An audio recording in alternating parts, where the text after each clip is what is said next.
Na São Paulo colonial, entre becos lamacentos e igrejas austeras, uma mulher ousou quebrar todas as regras, bela, estrangeira, dona de um charme que fazia os homens perder a cabeça e às vezes até a vida. Seu nome?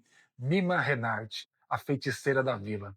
Acusada de enfeitiçar maridos alheios, provocar mortes passionais, usar a luxúria como arma mágica, Mima foi arrastada diante do Santo Ofício por esposas furiosas e um clero sedento por exemplos.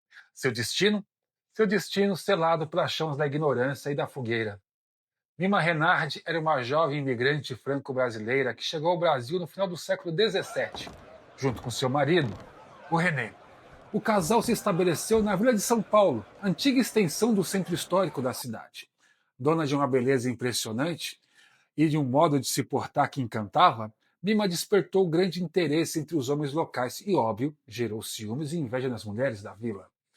Em São Paulo, Mima passa por sua primeira tragédia pessoal. Seu marido, René Renard, é assassinado por um homem que tinha fixação por Mima, o que nós chamaríamos hoje de stalker.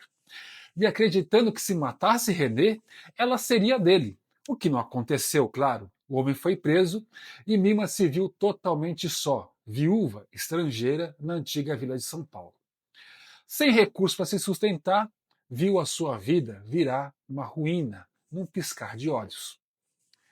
Sem ter aprendido uma profissão ou ter apoio social, Mima não teve alternativa, ou mendigava, ou convertia o seu corpo em fonte de renda. Afinal, roubar também não era uma opção. Então a prostituição foi a sua única chance de sobrevivência. Ao menos, essa era a decisão cruelmente imposta pela sociedade colonial. Mas até a prostituição foi difícil para Mima. Alguns bordéis não a aceitaram por ser estrangeira. Outros não a aceitaram porque as mulheres que lá estavam, ao ver Mima, não permitiram que ela se estabelecesse, por achar uma concorrência desleal e ainda ameaçavam a vida dela se ela ousasse querer ficar. Então ela começou a trabalhar de forma independente na vila, atendendo de forma improvisada na rua, conforme era comum para as estrangeiras sem apoio de ninguém na cidade. Né? Então, foi aí, a partir desse momento, na sua vida, que ela foi ganhando fama de bruxa.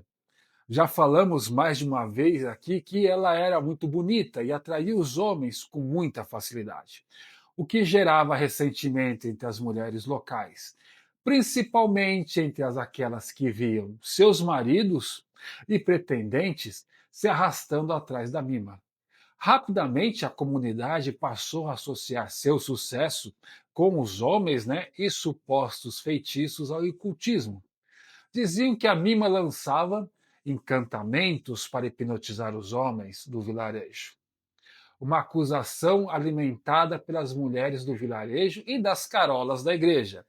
Mas a coisa ficou realmente feia para o lado da Mima quando dois clientes dela, ambos casados, brigaram pela atenção de Mima, e o pior aconteceu. Um deles veio a morrer. As esposas dos dois homens que brigaram ficaram revoltadas com o ocorrido e passaram a espalhar no vilarejo que a Mima jogou um feitiço nos dois para que eles brigassem, somente para a distração dela, que ela ainda teria, né, gargalhado quando viu que um dos homens morreu. Essas acusações varreram a cidade. Depois que rumores e acusações de bruxaria ganharam força entre as mulheres da vila de São Paulo, o padre local recebeu as denúncias. Ele convocou o Mima para prestar esclarecimentos perante a comunidade religiosa. Vejam bem. Sem recursos legais, ela formalmente foi presa e levada para a paróquia, onde foi submetida ao Tribunal do Santo Ofício, que na prática era feito lá mesmo na paróquia, em caráter religioso, moralista, sem garantia de direitos nenhum para a Mima. A Mima foi acusada de bruxaria, de corromper a moral pública e de praticar ocultismo e adoração ao diabo. Nenhuma prova foi apresentada. Tudo que foi apresentado ao padre foi um bando de mulheres ressentidas, que tinham raiva de Mima e de sua beleza. além do preconceito dela ser viúva e prostituta. Em seu interrogatório, Mima negou ser bruxa, admitiu apenas ser prostituta, e isso, aos olhos do tribunal, já era o suficiente para a boa e velha condenação moral. A justiça da época ligava a conduta social imprópria com suspeita de magia negra. Mesmo sem evidências de feitiços, adoração ao demônio ou prática de ocultismo, os religiosos votaram pela pena de morte. A sentença foi a fogueira, decidida com base na moral da época e do receio do padre em desagradar aquele monte de mulheres que enchia a igreja nas missas e faziam os maridos darem gordas contribuições para a igreja. A condenação foi concretizada no ano de 1692, quando Mima foi levada à praça pública de Vila São Paulo e queimada viva. A execução serviu como um espetáculo punitivo e advertência simbólica em plena praça, demonstrando o poder do controle social da igreja e exclusão das mulheres que fugiam à norma moral vigente. E vocês que conhecem ou moram em São Paulo, consegue acreditar que no lugar onde fica o centro velho da cidade, uma mulher foi queimada viva em praça pública, simplesmente pelo crime de ser bonita?